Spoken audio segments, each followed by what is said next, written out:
Hoje a gente vai falar um pouco sobre os descritores, né, sobre a construção dos descritores. Eu já recebi diversas planilhas, já dei alguns feedbacks por e-mail para vocês. Estou um pouco ausente porque eu preciso me concentrar nas planilhas de vocês e enviar os feedbacks personalizados para vocês. Optei por enviar por e-mail porque eu consigo personalizar melhor cada dica, cada informação. Mas eu vou dar hoje aqui algumas informações gerais, tá? A partir do que eu já analisei nas planilhas, eu destaquei algumas dificuldades que alguns professores apresentaram, né? Dificuldades comuns a todos. A primeira foi na estruturação do descritor, a segunda dificuldade foi diferenciar os objetivos gerais e os específicos, e a outra é cobrir todo o conteúdo com os objetivos gerais e específicos.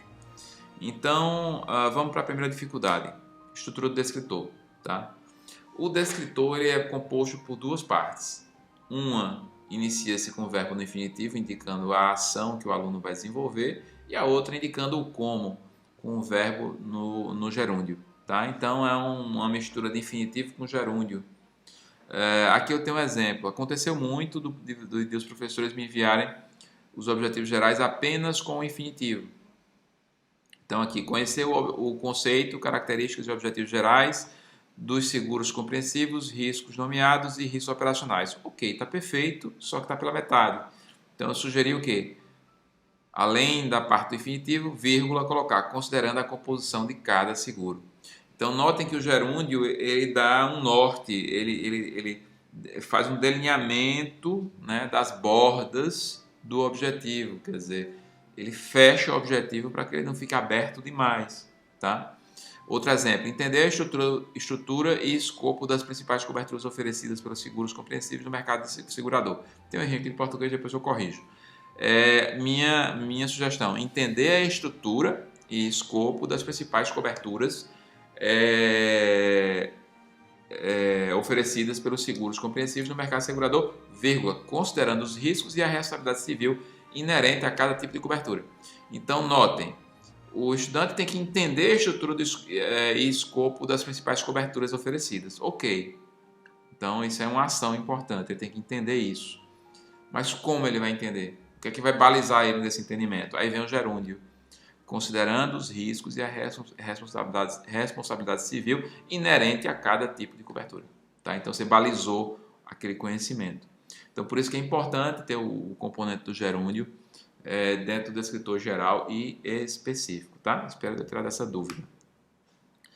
Revise o material dá exemplos legais lá de como estruturar esse descritor. Aqui eu tenho 3 descritores, tá? Então, aconteceu muito isso. O professor me mandou o descritor perfeito, como esse aqui, entender as nuances técnicas e operacionais dos planos de sobrevivência, permitindo que possa comercializar os produtos em conformidade com as condições gerais propostas. Esse é um descritor excelente, perfeito, tá? Então aqui, ó, esse descritor aqui está perfeito. Não precisa não mexer nada nele aqui. Ótimo. Descritor geral. Esse aqui, tá? Foi enviado como se fosse um descritor específico, mas vamos analisar ele direitinho. Analisar os impactos dos diferentes parâmetros técnicos no cálculo do benefício do cliente, considerando suas características. Ele está articulado com esse aqui? Tá articulado. Só que o verbo analisar aqui nesse caso, ele não dá para a gente uma especificidade, ele não é aferível, tá? Eu não tenho como aferir se o estudante analisou o impacto. Para eu aferir se ele analisou o impacto, eu vou ter que usar outros descritores, avaliar outros descritores e para chegar à conclusão que ele fez uma análise, porque a análise é algo complexo, não é muito fácil de ser aferível, de ser aferido diretamente, entendeu? Às vezes dá para construir um descritor com um descritor específico, com um verbo não aferível. Dá, às vezes dá quando você fecha bem lá no gerúndio, mas é mais difícil. Então eu recomendo que você use realmente verbos bem aferíveis. E aí aqui eu dei um exemplo, né, de um descritor que caberia bem nesse caso.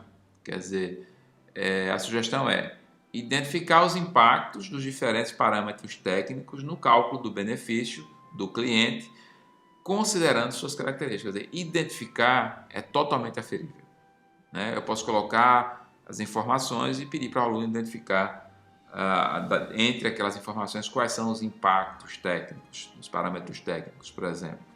Então, há essa diferença. Eu acho que a palavra-chave para o descritor específico é ser observável, ser aferível. E a palavra-chave para o objetivo geral é que ele vai englobar uma série de conhecimentos, não é diferente e não é aferível ou observável diretamente. É preciso a gente chegar a essa conclusão que ele chegou no objetivo geral a partir de vários objetivos específicos. Tá ok? E outro ponto legal é analisar os eixos dos materiais para que você consiga cobrir, no mínimo, o conteúdo, né? Foi até um tema da discussão da gente no webinar, de que é interessante que a gente consiga cobrir o material, no mínimo, né? Se vier algo mais, ok, mas primeiro o material. Então, para que a planilha fique completa, é importante que vocês analisem os materiais. Então, aqui eu tenho, deixa eu passar aqui para o material. Pronto, abrir aqui o PDF, passar para o material. Então, no material, o material ele já está pronto para a gente analisar, porque ele já segue uma lógica, né? Os capítulos dos materiais eles são divididos em eixos. Isso aqui é um material de capitalização. Então, o capítulo 1 é capitalização, histórico e regulamentação. Então, isso aqui é um grande eixo de conhecimento. Tá? Dentro desse eixo você tem vários subtópicos aqui, tá vendo? Tem 5 subtópicos. Então aqui eu tenho os conteúdos. Quais são os conteúdos? Histórico e regulamentação, 2 pontos, evolução histórica. Classificação das sociedades é outro conteúdo específico, dentro do histórico e regulamentação e assim por diante. Então os conteúdos é fácil, né? Você pega aqui o conteúdo geral, que é histórico e regulamentação, 2 pontos e coloca os subtópicos. Então aqui eu tenho 5 conteúdos específicos. Agora, quantos objetivos gerais para esse eixo do capítulo 1? Eu acho que dá para fazer com um objetivo geral. Então, o professor vai criar um objetivo geral para o capítulo 1. Capítulo 2 ele pode criar um ou dois, ele deve avaliar se vale a pena criar 2, porque a gente tem aqui as modalidades e tem um título de capitalização, a visão geral, que realmente são 2 coisas meio que separadas. Talvez dê para gerar dois objetivos gerais. Aqui no eixo 3, capital, resgate e sorteio, dá para fazer um objetivo geral. E aqui o 4º objetivo geral. Tá? Então 4 ou 5 objetivos gerais para capitalização é suficiente.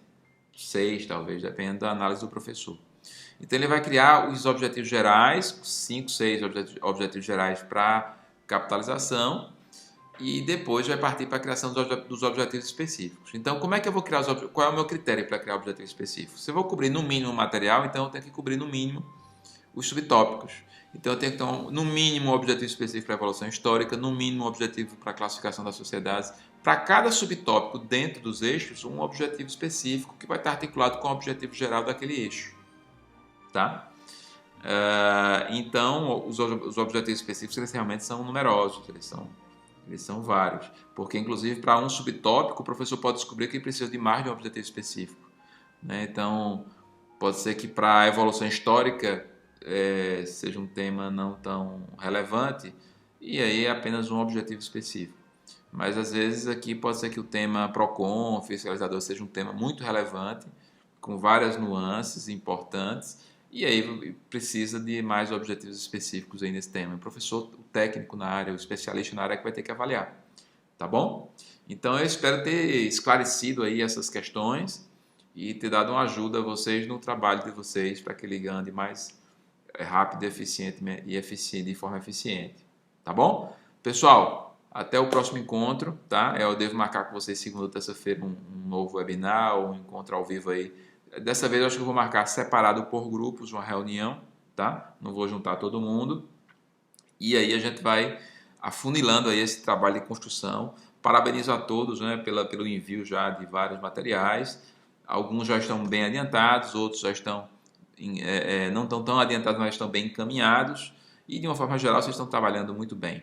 Obrigado a todos e até mais.